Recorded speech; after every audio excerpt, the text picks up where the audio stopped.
Welcome to another video lecture on the topic of our question number 5, that is divided into two part, systems of frog and system of cockroach। हमने basically अपने जो practicals हैं उसका आज last question यानी question number 5 discuss करना है, जिसमें दो तरह के सिस्टम्स आपको दिए जा सकते हैं, या तो फ्रॉग के सिस्टम्स दिए जा सकते हैं या फिर कॉकरोच के सिस्टम दिए जा सकते हैं।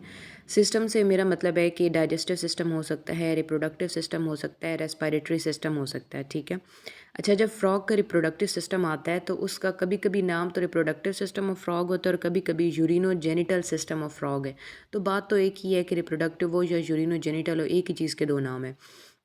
इसी तरह जो सिस्टम ऑफ कॉकरोच है उसमें नर्वस सिस्टम ऑफ कॉकरोच आ सकता है, रेस्पिरेटरी सिस्टम ऑफ कॉकरोच या डाइजेस्टिव सिस्टम ऑफ कॉकरोच, ये तीनों आ सकते हैं। यानी टोटल दो कैटेगरीज़ हैं, लेकिन हर एक कैटेगरीज़ में तीन तीन प्रैक्टिकल मौजूद हैं जो कि हमने आज डिस्कस करनी है। और अगेन मैं आपको एक चीज़ रिकॉल कर दूं कि क्वेश्चन नंबर 5 की जहां तक बात है तो ये वो वाला क्वेश्चन है जिसके अंदर आपने 10 मार्क्स का अटैम्प्ट करना है। तो सबसे पहली चीज़ आप लिखते हैं इसके अंदर मटेरियल, ठीक है। दूसरी चीज़ आप इसके अंदर लिखते हैं इसका प्रोसीजर, ठीक है। अब प्रोसीजर के बाद तीसरी चीज़ आप इसमें करते हैं ऑब्जर्वेशन, और ऑब्जर्वेशन बेसिकली होती तो डायग्राम ही है, ठीक है। और फिर उसके बाद आप लिखते हैं रिज़ल्ट, जिसमें आप ये बताते हैं कि आपने आइडेंटिफाई क्या किया है, और फिर उसके बाद आप इसी से रिलेटेड जो शॉर्ट क्वेश्चंस होते हैं वो भी अटैम्प्ट करते हैं। तो ये फुल फ्लेज प्रैक्टिकल है क्वेश्चन नंबर 5, जो कि आप ऑलमोस्ट 10 मार्क्स का जो है वो अटैम्प्ट करते हैं। सो ये चीज़ हमने डिस्कस करनी है। So let's start our the very first part, frog systems. ये प्रैक्टिकल नंबर 21 है और इस वजह से ये मैंने साथ इंक्लूड किया ताकि आपको ढूंढने में आसानी हो। इसके दो पार्ट हैं, जैसे आप देख सकते हैं, exposure of digestive system of frog and cockroach. इसी तरह एक और होगा जहाँ पे exposure of respiratory system of frog and cockroach, और इसी तरह नर्वस सिस्टम उसका और इसका यूरिनोजेनिटल सिस्टम फ्रॉग का होगा। खैर, इसमें हमने ये वाला पहले डिस्कस करना है डाइजेस्टिव सिस्टम ऑफ फ्रॉग। तो मटेरियल आप देख सकते हैं कि इन्होंने कितने ज़बरदस्त तरीके से चीज़ ऑर्गेनाइज करके लिखी हुई है। मटेरियल में पिथ फ्रॉग आपको चाहिए या फिर क्लोरोफॉर्म। क्लोरोफॉर्म ये होता है कि आप क्लोरोफॉर्म के अंदर कॉटन को डिप करके और फ्रॉग के नॉस्ट्रल्स के ऊपर रख देते हैं कुछ टाइम के लिए, वो इनहेल करता है तो क्लोरोफॉर्म से वो अनकॉन्शियस हो जाता है, यानी फ्रॉग जो है वो बेहोश हो जाता है। पिथ का मतलब ये होता है कि आप डाइसेक्टिंग नीडल लेते हैं, ठीक है। डाइसेक्टिंग नीडल लेने के बाद उसकी जो लेट्स से कि ये उसके माउथ रीजन है और ये उसकी स्कल है, ठीक है।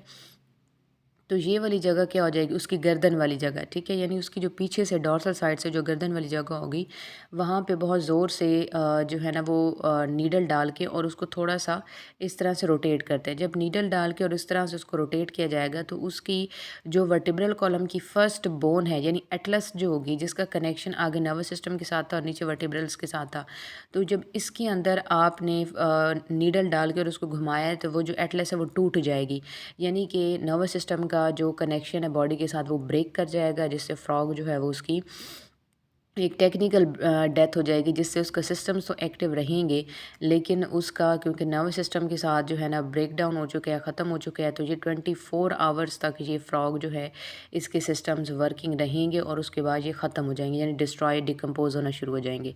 तो आपने एक्सपोजर भी तकरीबन इतना ही करना होता है, आपको भी 2-3 घंटे ही चाहिए होते हैं जिसमें आपका काम हो जाता है। फिर उसके बाद आप इसको वेस्ट कर देते हैं या इसको आप किसी मट्टी वाली जगह पर दफन कर देते हैं। अच्छा जी, तो हम फिर उसके बाद आते हैं कि डाइसेक्शन बॉक्स चाहिए, डाइसेक्टिंग बोर्ड चाहिए क्योंकि उसके ऊपर आपने इसको रखना होता है, और हैंड लेंस चाहिए, हैमर चाहिए, नेल्स चाहिए, कॉटन चाहिए और वाटर चाहिए।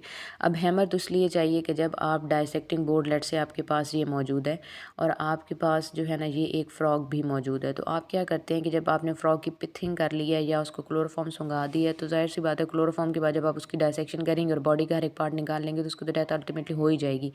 सो बेटर है कि आप पहले क्लोरोफॉर्म लगा लें, फिर उसके बाद उसकी पिथिंग कर लें, दोनों काम कर लें। उससे क्या होगा कि आप जब उसको प्लेस करेंगे तो आपने उसकी बॉडी कुछ इस तरह से प्लेस करनी है कि वेंट्रल साइड जो है वो आपकी तरफ होगी और डॉर्सल साइड उसकी पीछे, यानी उसकी उसको पीठ के बल जो है ना आपने बोर्ड के ऊपर लिटा देना है सिंपली। तो इससे क्या होगा कि उसका एक फोर लिम्ब आप इस तरह से लगा के पिन उसके अंदर लगा देंगे हैमर की मदद से, दूसरा जो है इस तरह से लगा देंगे, इसी तरह हाइंड लिम्ब आपने इस तरह से लगा दी है और दूसरे के भी इस तरह से लगा दी है, और सेंटर में आपने फ्री छोड़ दिया फ्रॉक को, वो इस तरह से पड़ा होगा, ठीक है। तो ये सेंटर में तो इस तरह से वो पड़ा हुआ है और ये उसका माउथ रीजन हो जाएगा, ठीक है। तो अब क्या है कि चारों तरफ आपने उसको पिन के साथ अटैच कर दिया, और उसकी जो बेली साइड है, जो उसका वेंट्रल सर्फेस है, जो उसकी बॉडी की वेंट्रल साइड है, वो आपको फेस कर रही है। तो जो इससे ये होगा कि जब बेली साइड आपको फेस करेगी तो आप आसानी से इस सेंटर से कट लगा के उसकी डायसेक्शन करके उसके डिफरेंट पार्ट्स एक्सपोजर कर सकते हैं। ठीक है। सो सबसे पहले आपने करना है क्या है कि एक पिथ फ्रॉग लेना है या क्लोरोफॉर्म उसको करना है डायसेक्टिंग बोर्ड के ऊपर, उसको वेंट्रल सरफेस अपवर्ड, ठीक है, उसको रख लेना है। फिर उसके बाद नेलिंग इट्स लिम्स, यानी आपने उसको फिक्स कर लेना है लेफ़्ट और राइट, अपर और लोअर रीजन पे, यानी फोर लिम्ब और हैंड लिम्ब दोनों साइड लेफ़्ट और राइट पे आपने उसको पिन लगा के कर देना है। फिर एक वाटर का बीकर लेना है और कॉटन भी अपने पास रखना है, और पानी उसके ऊपर टाइम टू टाइम डालते रहना है ताकि उसकी बॉडी जो है ना वो फ्रेश रहनी चाहिए, ख़राब नहीं होनी चाहिए। तो अभी आपने उसको रखा, तो आप एक काम करें कि जैसे आपने उसको रखा है कॉटन के अंदर जो है ना, वाटर के अंदर आप कॉटन को डिप करें, तो उसकी जो वेंट्रल सर्फेस वाली सारी बॉडी है उसको पहले आप अच्छी तरह जो है ना वेट कर लें। इससे ये होगा कि वो थोड़ी सॉफ्ट भी हो जाएगी, और दूसरा ये है कि आपको डायसेक्शन में भी आसानी होगी, चीज़ें आपको क्लियर नज़र आएंगी, यानी किसी किस्म की कोई डस्ट वगैरह नहीं होगी। अच्छा, दूसरी चीज़ ये है कि आपने ना उसकी स्किन को रेज़ करना है वेंट्रल सरफेस से विद द फॉरसेप्स, यानी उसकी आपने ये कह सकते हैं कि जो वेंट्रल सरफेस है, लेट्स से कि ये हमारा क्या है, डायसेक्टिंग बोर्ड है, और डायसेक्टिंग बोर्ड पर ये फ्रॉग का सेंटर पड़ा हुआ है, ये लेफ़्ट और राइट आपने उसको फिक्स कर दिया है नीडल्स की मदद से। ठीक है, ये नीडल्स की मदद से फिक्स हो गई है। और फिर आपने क्या किया कि हम इस रीजन की बात कर रहे हैं, यानी नियर द क्लोए का जो ओपनिंग होती है ना, जो क्लोए का ओपनिंग है, वहाँ से थोड़ा सा स्किन को आपने उठाना है और कट कर देना है। या फिर एक ये ऑप्शन होता है, या दूसरा ऑप्शन जैसे बुक के ऊपर लिखा हुआ है, तो आपने यहाँ से उसकी कोई भी एक टांग जो है ना, यानी जो हमारा ह्यूमन के अंदर जो घुटने वाली जगह बनती है ना, नी वाला जॉइंट, तो उसका भी नी जॉइंट तो होता ही है। तो नी जॉइंट से आपने थोड़ा सा स्किन को उठाना है, उसको कट कर लेना है। कट करके आपने पूरी बॉडी से यहाँ से इस तरह से कट कर लेना है, यहाँ से यहाँ से यहाँ से, यानी उसके चारों आर्म्स कट कर जाएंगे, अब सेंटर रह जाएगा सिर्फ। ठीक है, मैं आपको दिखा देती हूँ, मैं इस चीज़ की बात कर रही हूँ, लाइक ये। ठीक है, ये अब क्या चीज़ पड़ी है कि ये फ्रॉग पड़ी है, आपने बिल्कुल ऐसे प्लेस कर लेना है। आपने उसकी जो है वो आपने उसकी पिथिंग की हुई है। पिथिंग करने के बाद अब आप क्या करते हैं कि आपने ना इस जगह से उसको, यहाँ वाली जगह से आपने क्या करना है कि कट लगा देना है। कट लगाने के बाद आपने ये वाली सारी जगह भी इसकी स्किन उतार लेनी है, यहाँ से भी सारी स्किन उतार लेनी है, यहाँ से भी उतर जाएगी स्किन, यहाँ से भी उतर जाएगी। अब ये सिर्फ सेंटर रह जाएगा, यानी लेफ़्ट राइट सारी तरफ से आपने स्किन उतार ली है, अब सेंटर रह जाएगा। अब आप क्या करेंगे, पहले मैं आपको समझा देती हूँ, फिर ब्रीडिंग भी कर लेता है यहाँ से। अब आपने ये करना है कि ये जो क्लोएका का कट आपको ये जगह नज़र आ रही डॉटेड लाइन, तो आपने यहाँ से कट लगा लेना है। कट लगाने के बाद सीधा ये कट यहाँ तक आपने लेके जाना है, सारा एक दफ़ा सीधा कट लग जाएगा। अब आपने क्या करना है कि यहाँ से इस तरफ कट लगा देना है, यहाँ से इस तरफ कट लगाना है, यानी ताकि ये नीचे से भी खुल जाए। इस तरफ कट लगा देना है, इस तरफ कट लगा देना है। अब क्या होगा कि सारा ये वेंट्रल सरफेस ओपन हो जाएगा। तो आप इन कट्स की जो स्किन है इसको भी फोल्ड बैक करके या तो पिन लगा लें, ठीक है, लेकिन ज़्यादातर लोग इसको बिल्कुल ही काट के फेंक देते हैं, क्योंकि बार बार अगर पिन भी लगी हो तो ये तंग करती है, तो अगर स्किन कट जाएगी तो ज़्यादा आसानी हो जाती है, और ये सारा सिस्टम इसका एक्सपोजर हो जाएगा। यानी अब लेग्स के ऊपर भी जितनी स्किन थी वो एक्सपोज हो चुकी है, ख़त्म हो चुकी है, आपने उसको भी उतार के फेंक दिया है, इसको भी उतार के फेंक दिया, और फ्रॉक का बाकी जो ये अब्डोमिनल रीजन था यहाँ से सारी स्किन आपने उतार दी है। तो अब आपको सारा अंदर का जो सिस्टम है वो बिल्कुल क्लियर नज़र आएगा, यानी ये आप इस तरह से देख सकते हैं, ये चीज़ आपको बिल्कुल क्लियर नज़र आएगी। अब आपने क्या करना है, अब आपने आइदर, हम कहते हैं कि cut the flips of skin away और पुट डाउन, वही बात है कि या तो कट कर दें या उसको नीचे रख दें। फिर उसके बाद बॉडी वॉल को बिटवीन द हाइंड लिम्स और लिटरल दो कट लगाएं, लेफ्ट और राइट, इंटीरियर और वेंट्रल वेन की तरफ से। फिर लेटरल साइड से यहाँ से हर्ट के नज़दीक इस तरह से दो कट लगाएं। अब जब आप सारे कट लगा लेंगे, मैक्सिमम आपने इसकी कटिंग वगैरह कर ली है, कट्स लगा लें, फिर आपने क्या करना है, फोल्ड बैक करें स्किन को या फिर सेपरेट कर दें। अब हम कहते हैं cut anteriorly through the sternum by spatula below it the lower jaw, यानी ये वाली जा वाली जगह भी सारी आपने कट कर लेनी है। यानी कहने का मकसद ये है कि बारी बारी आपने वेंट्रल सर्विस की सारी स्किन कट कर लेनी है। अब क्या होगा कि इसमें आता है कि pull apart the two halves of pectoral girdle and nail before limbs. वही बात है कि अब इसको आपने, नेलिंग तो खैर पहले से की हुई होती है, अब स्किन के जो एब्डोमिनल मसल्स हैं उनको पिन कर देना है। सारे बॉडी ऑर्गन्स अब ये सारे के सारे आपको विजिबल नज़र आएंगे, और आपने डाइजेस्टिव सिस्टम को स्टडी कर लेना है, सारी चीज़ आपके सामने मौजूद होगी। ये कटिंग मेथड था, ये थोड़ा सा उन्होंने आपको दिखाया है कि किस तरह से होता है। फिर जब आप कट कर लेंगे स्किन, ऊपर से मसल्स वगैरह को साफ़ कर देंगे, तो आपके पास क्लियर डाइजेस्टिव सिस्टम बच जाएगा, जिसमें अगर आप देखें तो ये एसोफेगस होगा बिल्कुल पाइप की तरह का, और उसके नीचे ये स्टमक होगा थोड़ा सा पंचिंग बैग की तरह का, ये स्टमक आ जाएगा। फिर नीचे ये इंटेस्टाइन है, इंटेस्टाइन जब एम्प्टी होगी तो ये चीज़ क्या है, रेक्टम है। रेक्टम से नीचे क्या चीज़ मौजूद है, क्लोइकल, ये क्लोइका है, यानी स्ट्रक्चर को हम क्लोइका कहते हैं, और ये जो इसकी ओपनिंग है उसको हम क्लोइकल अपर्चर कहते हैं। तो ये सारा हो गया इसका डाइजेस्टिव सिस्टम। सिमिलरली अगर वो आपको रेस्पिरेटरी सिस्टम कहते हैं, तो सेम यही आपने काम करना है कि आपने ये सारे सिस्टम एक्सपोजर कर लेने हैं, लेकिन एंड पर आपने क्या लाइन लिख देनी है कि अब आपके सामने सारा रेस्पिरेटरी सिस्टम मौजूद है और लंग्स मौजूद हैं, तो इसका रेस्पिरेटरी सिस्टम एक्सपोज है, अब हम इसको स्टडी करेंगे। तो यहाँ से आपको नज़र आ जाएगा कि ये क्या है, इसके लंग्स वगैरह मौजूद हैं, ठीक है। हार्ट इस रीजन के अंदर मौजूद है, नीचे लंग्स मौजूद हैं, ये लेफ़्ट राइट साइड पे जो आप देख सकते हैं कि वो आसानी से एक्सपोजर होगा। इसी तरह अगर आप कहते हैं कि इसका जो है ना, ये सारा डाइजेस्टिव सिस्टम, ये गाल ब्लैडर लिवर वगैरह भी, ये सारी चीज़ें मौजूद हैं, ये हार्ट भी मौजूद है। यानी ये जो डाइसेक्शन का प्रोसीजर होता है ना, मैं आपको एक और चीज़ बता दूँ, डाइसेक्शन का प्रोसीजर सब के लिए सेम है। यानी हम ये कहते हैं कि ये सेम होगा फॉर, किस चीज़ के लिए ये सेम हो सकता है, डाइजेस्टन जो ये है, ये डाइजेस्टिव सिस्टम के लिए सेम है, ठीक है। रेस्पिरेटरी सिस्टम के लिए सेम है। कार्डियोवास्कुलर सिस्टम यानी कि हार्ट के लिए ये सेम है। और इसके अलावा आपने ना, जब ये सारा सिस्टम आप निकाल लेंगे तो पीछे क्या रह जाएगा, जब आप मतलब अगर ये चीज़ें डिस्कस करनी तो तब तक आपकी डायसेक्शन हो जाएगी, यानी स्टार्टिंग से लेकर अब तक सारा प्रोसीजर आप क्लियर करेंगे। लेकिन जहाँ पर इस प्रोसीजर में आपने लिखा है ना कि आप डाइजेस्टिव सिस्टम आपके सामने है, उसको स्टडी करें, तो अब उस लाइन के एंड पर आप लिखेंगे कि रेस्पिरेटरी सिस्टम सामने है, उसको स्टडी किया हमने, या कार्डियोवास्कुलर सिस्टम हार्ट सामने था, हमने उसको स्टडी किया। अब जब ये सारे सिस्टम आप निकाल लेंगे, लेट्स से कि आपको कहता है यूरिनोजेनिटल सिस्टम के ऊपर आप लिखें नोट, ठीक है। अब यूरिनोजेनिटल सिस्टम के ऊपर जब नोट लिखना है या इस तरह के डायसेक्शन प्रोसीजर लिखना है, तो आप ये कहते हैं कि सारे सिस्टम इसके एक्सपोज्ड है, सामने हार्ट पड़ा हुआ है, लंग्स मौजूद हैं, रेस्पिरेटरी सिस्टम है, ठीक है, कार्डियोवास्कुलर सिस्टम है, या इसके अलावा किडनी पड़ी हुई है, यानी एक्सक्रीटरी सिस्टम, या हम कहते हैं कि डाइजेस्टिव सिस्टम मौजूद है। जब इन सब को आप निकाल लेते हैं, ये सारी चीज़ें निकल जाएंगी, तो बॉडी कैविटी में सिर्फ और सिर्फ इसके गॉनेड्स रह जाएंगे। तो फिर आप ये कहते हैं कि जब आप इन सारे सिस्टम्स को बॉडी से बाहर निकाल लेते हैं, तो पीछे सिर्फ गॉनेड्स रह जाएंगे। अब वो दो चीज़ें हैं, ज़ाहिर सी बात है, या तो वो टेस्टीज़ होंगी या तो फिर वो ओवरीज़ होंगी, ठीक है।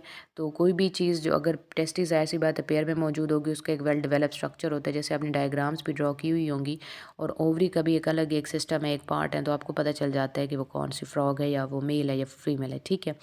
तो यहाँ मैं आपको ये समझाने की कोशिश कर रही हूँ कि लाइक जैसे आपने ये सारा एक्सपोन, ये आप देख सकते हैं ना, all the body organs are visible, study the digestive system. तो सारा प्रोसीजर सेम टू सेम हर टॉपिक के अंदर सेम होता है, ठीक है। हर टॉपिक के अंदर ये सारा प्रोसीजर सेम है, चाहे आप डाइजेस्टिव सिस्टम की बात करते हैं, रेस्पिरेटरी की बात करते हैं, कार्डियोवास्कुलर यानी हार्ट की बात करते हैं, एक्सक्रीटरी की बात करते हैं, या रिप्रोडक्टिव की बात करते हैं, सारा सिस्टम सेम है। क्योंकि जाहिर सी बात है, आप फ्रॉग को डाइसेक्ट करेंगे, उसके बॉडी ऑर्गन को एक्सपोज करेंगे तो स्टडी होगी ना।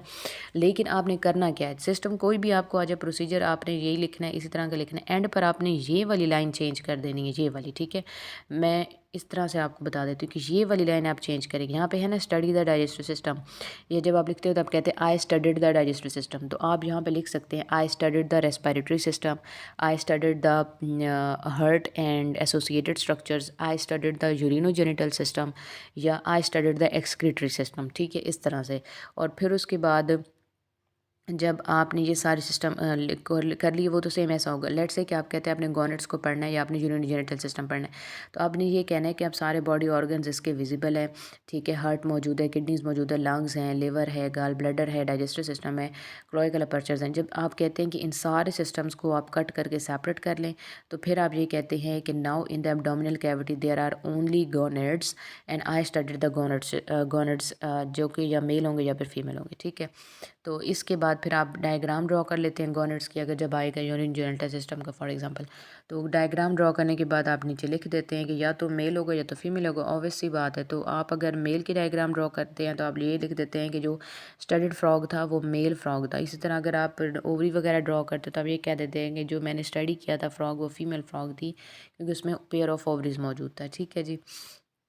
ये आपका एक सिस्टम था, एक पार्ट था जिसमें फ्रॉग का सिस्टम है। अब उन्होंने इसको ना ज़्यादा आपको मे बी हम कहते हैं कि ये जो प्रैक्टिकल्स के नाम मैंने आपको बताए हैं, रेस्पिरेटरी सिस्टम है, डाइजेस्टिव सिस्टम है, या हम कहते हैं कि इसका यूरिनरी जेनिटल सिस्टम है, तो ये आपको शायद बुक पर मिल भी जाएँ अलग-अलग, आई डोंट नो, लेकिन हो सकता है कि बुक पर ना भी हों, नोटबुक पर। तो आपने इस बारे में परेशान नहीं होना कि नोटबुक पर तो है नहीं, तो फिर हम कैसे करेंगे? क्योंकि प्रोसीजर सबका सेम होता है, तो इसलिए अक्सर नोटबुक्स के ऊपर वो सारा दोबारा-दोबारा नहीं लिखते, ठीक है? तो ये बात हम हर साल बच्चों को खुद ही बता देते हैं कि प्रोसीजर सारा सेम होता है, जस्ट एंड पर आपने ये वाली लाइन चेंज करनी होती है, जहाँ पे आप लिखते हैं कि अब ये डाइजेस्टिव सिस्टम का था, तो आपने लिखना था I studied a digestive system. अगर ये रेस्पिरेटरी होता, तो आप कहते आई स्टडीड द रेस्पिरेटरी सिस्टम। या हार्ट रिलेटेड होता तो आप कहते हैं I studied the heart and associated structure. Let's say कि अगर ये यूरिनरी जेनिटल सिस्टम है, तो फिर आप क्या करेंगे? फिर आप ये वाली लाइन लिखेंगे, now all the body organs were visible and I saw the stomach, intestines and cloacal apertures of digestive system as well as heart and kidneys and lungs and liver, gallbladder. फिर उसके बाद आप ये कहते हैं कि I cut and separated all दो structures outside of the body, कि मैंने वो कट करके उनको बाहर रख दिया था।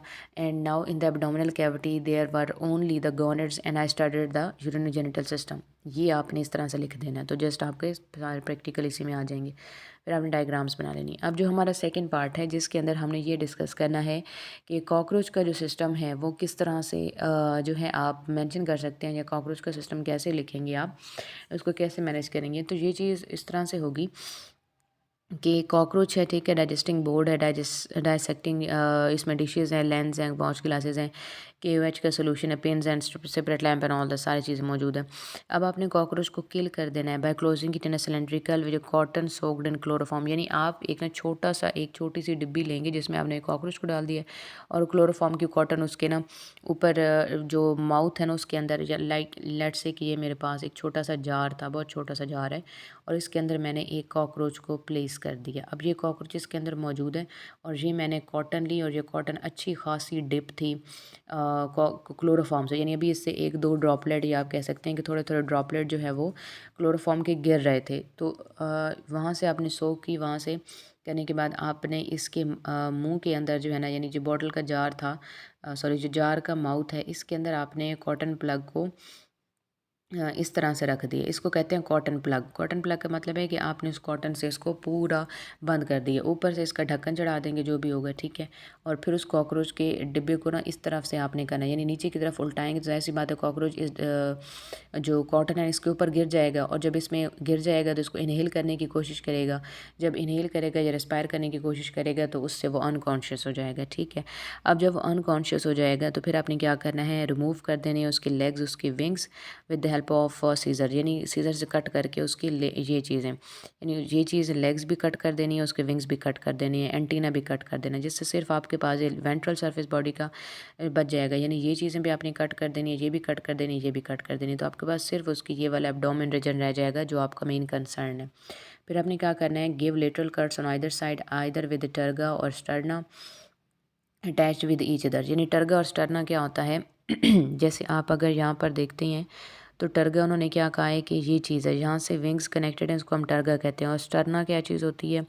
स्टर्ना जिसके साथ लेग्स कनेक्टेड होंगे ना, उसको स्टर्ना कहते हैं। यानी आपने जब ज़ाहिर सी बात है ये चीज़ें कट कर दी हैं, तो आपने स्टर्ना और जो टैगा था, टैगा किसको कहते हैं? जिससे विंग्स कनेक्टेड होते हैं, और स्टर्ना क्या है? जिस जगह पर लेग्स कनेक्टेड होते हैं, उनको रिमूव कर दें। फिर आपने क्या करना है कि पहले आप स्प्रेड करें वाइट पेपर को on the wax of digestive dish. यानी आपने पहले डाइजेस्टिव डिश, डाइसेक्टिंग डिश के ऊपर, लाइक ये सेक्टिंग डिश है, और उसके ऊपर आपने सारा वाइट, सिंपल जो वाइट पेपर होता है प्रिंटिंग वाला, वो आपने लगा दिया है।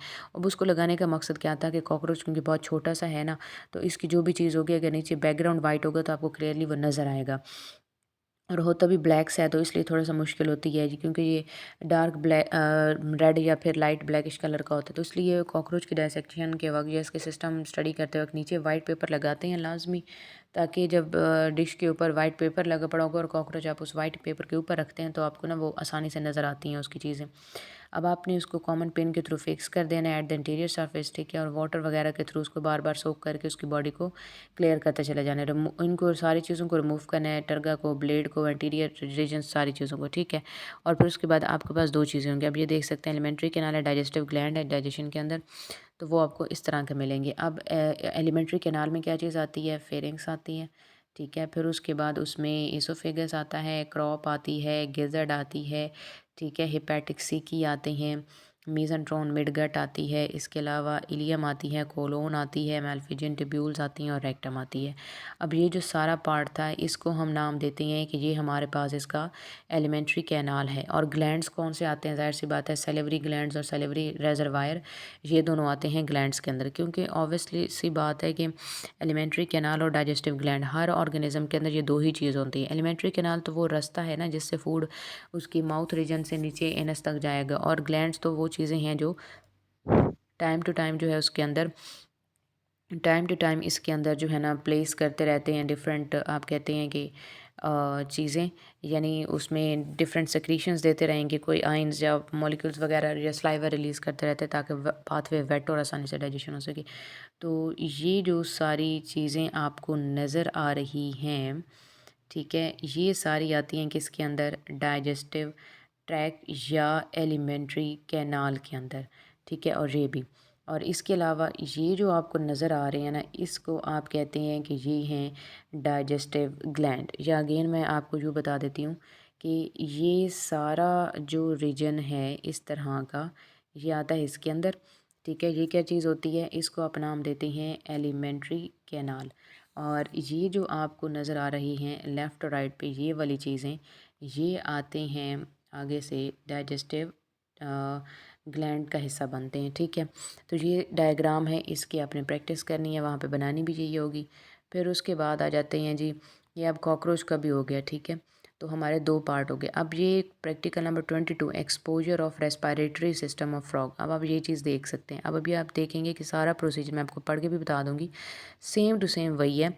एंड पर उन्होंने ना जस्ट एक लाइन चेंज की होती है, तो इसलिए मैं आपको ये चीज़ समझा रही थी। अब जो प्रैक्टिकल नंबर 22 पर तो रेस्पिरेटरी सिस्टम है, हो सकता है 23 में यूरिनी जेनिटल सिस्टम भी फ्रॉग का हो, और इस तरह कॉकरोच के भी मौजूद हो। अब मैं आपको ना सारा एक दफ़ा रीड आउट करके बता देती हूँ, फिर दोनों को कंपेयर भी कर लेंगे, क्योंकि पीछे हमने पढ़ा है ना सारा, समझा है।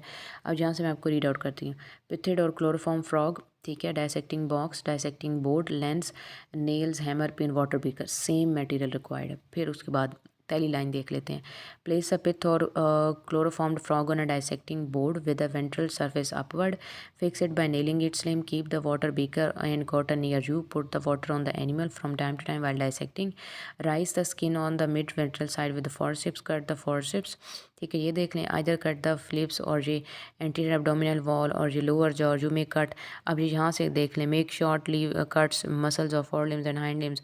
पुल apart the two halves of pectoral girdle and nail the fore limbs. फिर pin out. Now all body organs are visible. अब ये मज़े की बात जो मैं आपको पहले समझा रही थी, all body organs are visible. अब ये देखें, study the respiratory system of frog, और वहाँ पे क्या लिखा होता है, सेम यही प्रोसीजर था यहाँ से लेकर यहाँ तक, और यहाँ पर लिखा होता है study the digestive system of frog. मैं अभी आपको दोबारा दिखा भी देती हूँ कि ये सेम टू सेम वही प्रोसीजर और मटेरियल रिक्वायर्ड है। ये आप देख लें, same material required, same procedure है, ठीक है। फिर उसके बाद यहाँ से देख लें, यही वही फोरसेप्स लें, ये एब्डोमिनल और इंटीरियर एब्डोमिनल रीजन, ये वही मेक शॉर्ट वेंट्रल कट्स और pull apart pectoral girdle nails वगैरह, abdominal put the abdominal sides और now all body organs are visible. और एंड पे क्या है, स्टडी द डाइजेस्टिव सिस्टम। यानी कहने का मकसद ये है कि ये जो फ्रॉग के जितने भी प्रैक्टिकल्स हैं ना, सारा प्रोसीजर मटेरियल रिक्वायर्ड वही है, जस्ट एंड वाली लाइन आप चेंज कर देते हैं, तो एंड वाली लाइन वही होगी जिस चीज़ का आप प्रैक्टिकल कर रहे हैं। अब रेस्पिरेटरी सिस्टम का प्रैक्टिकल था तो आपने कहा है कि रेस्पिरेटरी सिस्टम हम कर रहे हैं। इसी तरह फॉर एग्जांपल यहाँ पर होता इसका हार्ट, तो आप ये कहते हैं स्टडी द कार्डियोवास्कुलर सिस्टम और heart and associated structure of frog. या अगर आप यूरिनी जेनिटल होता तो आप क्या लिखते हैं कि ये सारे स्ट्रक्चर्स एक्सपोजर हैं, heart, kidney and all that सारे, ठीक है। तो इनको मैंने कट करके सेपरेट कर दिया। अब बॉडी में सिर्फ गोनेट्स बच गए हैं, तो मैं यूरिनी जेनिटल सिस्टम या गोनेट्स को स्टडी करने लगा हूँ इस तरह से, ठीक है। ये डायग्राम आपने बनानी है, ये कभी कभी जो है ना ये इस तरह से आपने बनानी होती है, 1 2 3 4 5 6 7 एंड करके लेबलिंग है। अच्छा, एक और चीज़ भी मैंने आपको जैसे पहले भी कही थी क्वेश्चन नंबर 1 और 3 के अंदर भी, कि जब आप डायग्राम बनाते हैं तो आपने सिंगल साइडेड लेबलिंग करनी है, एक बात। और दूसरी बात ये है कि सिंगल साइडेड लेबलिंग तो आपने करनी ही होती है, साथ आपने क्या करना होता है कि 1 2 3 4 भी लिखना होता है। प्रैक्टिकल की जो डायग्राम है ना वो बाकी डायग्राम से डिफरेंट होती है, क्योंकि यहाँ पे तो आप आपने अब ये चीज़ लगाई है तो आपने डायरेक्ट नाम लिख दिया, ठीक है। लेकिन प्रैक्टिकल की डायग्राम में ये फ़र्क होता है कि जब आप इस तरह से लाइन लगा के नंबर 5 लिखे हैं ना तो यहाँ पे उसका नाम लिख दें। अब यहाँ पे तो जगह नहीं है पेज पे, तो लेट्स से कि मेरे पास जगह बहुत ज़्यादा है, तो लाइक मैं इस तरह से कर लेती हूँ कि ये क्वेश्चन अगर पॉइंट नंबर 5 है, पॉइंट नंबर 5 मैंने यहाँ पे लिखा और उसका जो नाम है वो मैंने इस जगह पे लिख दिया। लेकिन इस तरह से तो ज़ाहिर है नाम हम नहीं लिख सकते, तो ऑब्वियसली कि मैं इस तरह से करूँगी, ये 5 मैंने लिखा और इसके आगे नाम लिख दिया, ये 2 मैंने लिखा और इसके आगे नाम लिख दिया, ये जैसे 1 लिखा हुआ है तो ये मैं 1 लिखती, ठीक है, और इसके आगे ये नाम लिख देती, ये 3 लिखती, इसके आगे नाम लिख देती, 4 इसके आगे नाम, 6 है तो इसके आगे यहाँ पे नाम लिख दिया। यानी वो नंबरिंग करने का ये मकसद होता है कि जब आप नंबरिंग करते हैं ना तो आपको स्ट्रक्चर का सीक्वेंस पता होता है, तो एग्जामिनर आपकी नंबरिंग से देख कर ये पता कर लेता है, ये समझ आता है कि बच्चे को ये बात पता है कि ये जो जितने भी सिस्टम जहाँ पे सामने मौजूद हैं इनकी नंबरिंग कैसे होती है या ये किस तरह से मौजूद है, ठीक है। यानी सीक्वेंस आपको लाजमी देखना। देखें अब ये नंबर 1 पे क्या है, हायोड अपरेटस। ये कौन सा अपरेटस होता है? हायोड अपरेटस बेसिकली वो बोन होती है, वो जगह होती है जहाँ पर टंग जो है ना वो पीछे, यानी जो ज़बान होती है वो जहाँ गले में जिस जगह पर फिट होती है ना, उस जो फिटिंग वाली जगह होती है उसको हम हायोड अपरेटस कहते हैं। यानी पूरे का पूरा वो रीजन जहाँ पर टंग कनेक्टेड होती है जो है ना थ्रॉट के अंदर, उसको हम नाम देते हैं हायोड अपरेटस। और हमारे अंदर तो बोन होती है, तो वो जो बोन है उस जिसके साथ जो है ना टंग आके कनेक्ट होती है और आप बोल सकते हैं लेफ़्ट राइट वाली जगह से, उसको हम हायोड बोन भी कहते हैं। दूसरे नंबर पर ग्लॉटिस मौजूद है, तीसरे नंबर पर लेरेंजोटोरैकियल चैम्बर मौजूद है, फिर एल्वेओलर मौजूद है और फिर राइट लंग मौजूद है नंबर 5 पे, ठीक है। और नंबर 6 पे क्या चीज़ मौजूद होगी? ऑब्वियसली कि एल्वेओलर सैक मौजूद होगा। तो ये सारे का सारा सिस्टम है, तो आपने इस तरह से इसको मैनेज करना है। आई होप कि आपको इन सिस्टम्स की समझ आ गई होगी, क्वेश्चन नंबर 5 की समझ आ गई होगी। मैं अगेन आपको एक और बात बता दूं कि चाहे फ्रॉग की डायसेक्शन है, चाहे आप कॉकरोच की डायसेक्शन पढ़ते हैं, सारा प्रोसीजर, सारे डायसेक्शन वगैरह के स्टेप सेम होंगे। जस्ट आपने एंड वाली लाइन चेंज कर देनी है। अगर आपको उन्होंने नर्वस सिस्टम का तो सारा प्रोसीजर चेंज होता है। अगर आपने जो है ना डाइजेस्टिव सिस्टम है, रेस्पिरेटरी सिस्टम है, यूरिनोजेनिटल या रिप्रोडक्टिव सिस्टम है, तो फिर आपने सारा यही प्रोसीजर लिखना है, जस्ट एंड की लाइन आप चेंज कर देंगे। और एक बात, ये तो मतलब इस तरह से है ना कि आपने पहले जो है उसका मटेरियल लिखा है, नंबर 2 पर आपने उसकी जो है ना वो प्रोसीजर लिखा है, नंबर 3 पर कुछ में जो है ना वो परफॉर्मेंस आती है। परफॉर्मेंस ना भी हो तो अगर नहीं है प्रैक्टिकल में तो ऑब्वियसली बात है कि आप नहीं लिखेंगे, अगर है तो फिर आपने लिखना है। फिर उसके बाद आप ऑब्जर्वेशन लिखते हैं और ऑब्जर्वेशन के अंदर बेसिकली होती तो डायग्राम ही है, और रिज़ल्ट में आप ये बताते हैं कि आपको कैसे पता चला है कि वो कौन सी डायग्राम थी, ठीक है। और फिर शॉर्ट क्वेश्चन एग्जामिनर 3, क्योंकि कैटेगरीज होती है शॉर्ट क्वेश्चन की, जैसे लेक्चर 1 में मैंने आपको बताया था इंट्रोडक्शन में कि 3 डिफरेंट टाइप के शॉर्ट क्वेश्चन होंगे, वो आपको बता देगा नंबर 1 वाली टाइप करो, नंबर 2 टाइप करो या नंबर 3 टाइप करो, तो आपने उनमें से कोई भी एक टाइप लिखनी होती है, लेकिन वो एग्जामिनर खुद आपको बता देता है। इसके अलावा एक और सबसे ख़ास बात मैं आपको बता दूं कि जब आप ऑब्ज़र्वेशन लिखते हैं ना, तो ऑब्ज़र्वेशन में आप जस्ट ये लाइन लिखते हैं, आई सॉ द यूरिनो, या जैसे फॉर एग्जांपल मैं कहती हूँ यूरिनोजेनिटल सिस्टम मैंने देखा, तो मैं कह देती हूँ I saw the urinogenital, I observed the urinogenital system of frog and I observe the following structure there. इस तरह से, यानी I observe the urinogenital system of dissected frog and I observed following structures there. और फिर नीचे आपने जो भी डायग्राम थी उसको बना लिया, नंबरिंग करके उसकी लेबलिंग आपने कर दी, ठीक है। फिर आप आ जाते हैं रिज़ल्ट के ऊपर। अब रिज़ल्ट जब आपने लिखा तो आप उसमें क्या चीज़ लिखते हैं कि the dissected frog contain 2 pair of testis and seminal vesicle and cloacal aperture, it means that it is a male frog, ठीक है। या अगर फीमेल होती तो फिर आप क्या लिखते? The dissected frog contain 2 pair of ovaries, oviduct and also the uterus, so it was the female frog. इस तरह से आप बता देते हैं। आई होप कि आपको समझ आ गई होगी कि आपने ये कैसे तैयार करना है और कैसे प्रिपेयर करना है। जस्ट आपने ये अच्छी तरह पढ़ना है ताकि आपको ना प्रैक्टिकल की समझ आ जाए कि ये करना कैसे है। उधर हो जाता है, समटाइम्स आपको कोई ना कोई हेल्प आउट हो जाती है, तो वो एक अलग चीज़ है। लेकिन एटलीस्ट आपने एक दफ़ा पढ़ा हुआ होता है तो आपको वहाँ पर मैनेजमेंट में आसानी होती है, आपको सोचना नहीं पड़ता। जब आप बिल्कुल ब्लैंक होकर जाते हैं या प्रैक्टिकल नोटबुक ओपन भी नहीं करते ना और उधर जाते हैं, तो उधर आधा टाइम तो आपका यहाँ पर वेस्ट हो जाता है कि मैं इसको मैनेज कैसे करूँ और मैं इसको कैसे लिखूँ, कैसे करूँ। तो इतनी मिस्टेक्स बच्चे कर देते हैं कि उसके मैक्सिमम मार्क्स बच्चे के चले जाते हैं कि और टाइम भी वेस्ट हो जाता है। क्योंकि ये जो 5 क्वेश्चंस हैं ये टाइम कंज्यूमिंग क्वेश्चंस होते हैं। डायग्राम को केयरफुली बनाना, लेबल करना, फिर रीज़न ऑफ आइडेंटिफिकेशन मैनेज करना, फिर ये सारा प्रोसीजर मैनेज करना, आपका यहाँ पे 2 से ढाई घंटे लग जाते हैं आराम से। अगर आपको चीज़ें आती भी हैं तो 2 से ढाई घंटे आपके लग जाते हैं। तो ऑब्वियस सी बात है कि अगर आपको कुछ नहीं आएगा तो आप सारा टाइम यहीं पे वेस्ट कर देते हैं या कंफ्यूज हो जाते हैं, जिससे आप बहुत मिस्टेक करते हैं। और एक ख़ास बात कि प्रैक्टिकल शीट पर वाइट को कभी भी यूज़ नहीं करते होते, क्योंकि उससे मार्क्स डिडक्ट होते हैं। सो ऑब्वियस सी बात है कि जब आप मेंटली प्रिपेयर होकर जाएंगे, एटलीस्ट आपके क्वेश्चन जो हैं at the end of this lecture मैं आपको अगेन एक एडवाइस करूँगी कि आपके ये जो 5 क्वेश्चंस हमने डिस्कस किए हैं और इंट्रो में भी मैंने आपको ये बताया था कि आप एटलीस्ट इनको पढ़ के जाएं एक दफ़ा। उसको मैं तो यूँ कहूँगी कि हर प्रैक्टिकल को 2 दफ़ा पढ़ें तसल्ली से, और एक दफ़ा ख़ुद को उर्दू में समझा देंगे, अच्छा ये ऐसे ये ऐसे, इसमें ये करना है वो करना है। डायग्राम्स की प्रैक्टिस ज़रूर करें, 2 से 3 दफ़ा घर बना लें ताकि आपको एक दफ़ा लेआउट बनानी आ जाए, डायग्राम अच्छी तरह से बनानी आ जाए, ताकि वहाँ पर ख़राब ना हो या आपको बार बार प्रॉब्लम ना हो। और लेबलिंग एक दफ़ा देख लें तो होपफुली कि आपको बहुत अच्छे से प्रिपरेशन हो जाएगी। और अगर आप ये प्रैक्टिकल प्रिपेयर करने लगे ना, तो एक क्वेश्चन जो है, यानी क्वेश्चन नंबर 1 फॉर एग्जांपल अगर आप प्रिपेयर करते हैं, आप जस्ट उसको 1 घंटा देना, सिर्फ 1 घंटा, तो आपको बहुत ज़बरदस्त तरीके से प्रिपेयर हो जाएगा, यानी आपको वो रिकॉल हो जाएगा, याद हो जाएगा। इसी तरह 2, 3, 4, 5 पर भी एक घंटा सिर्फ आप एक क्वेश्चन को देते हैं, आपका हो जाएगा। और जिस दिन लेट्स से कि कल आपका प्रैक्टिकल और आज आप बैठे हैं नोटबुक को लेके कि रिवाइज करना चाह रहे हैं, तो आप एक घंटा एक क्वेश्चन को दें अगेन रिवाइज़ करने के लिए, आपको बहुत ज़बरदस्त तरीके से चीज़ें आ जाएंगी, थोड़ी बहुत वहाँ पे हेल्प आउट हो जाएगी। तो ये टिप्स और ये चीज़ें बार बार एडवाइस करने का मकसद ये है कि आपके 28 से 29 मार्क्स आपने अचीव करने हैं, मतलब आपने लेने हैं। ऐसा नहीं है कि कोई आपके लगवाएगा, आपने खुद लेना है, उसको अचीव करना है। सो इसलिए आपके लिए ये चीज़ें बहुत ज़रूरी हैं कि आप खुद मैनेज करना सीखें।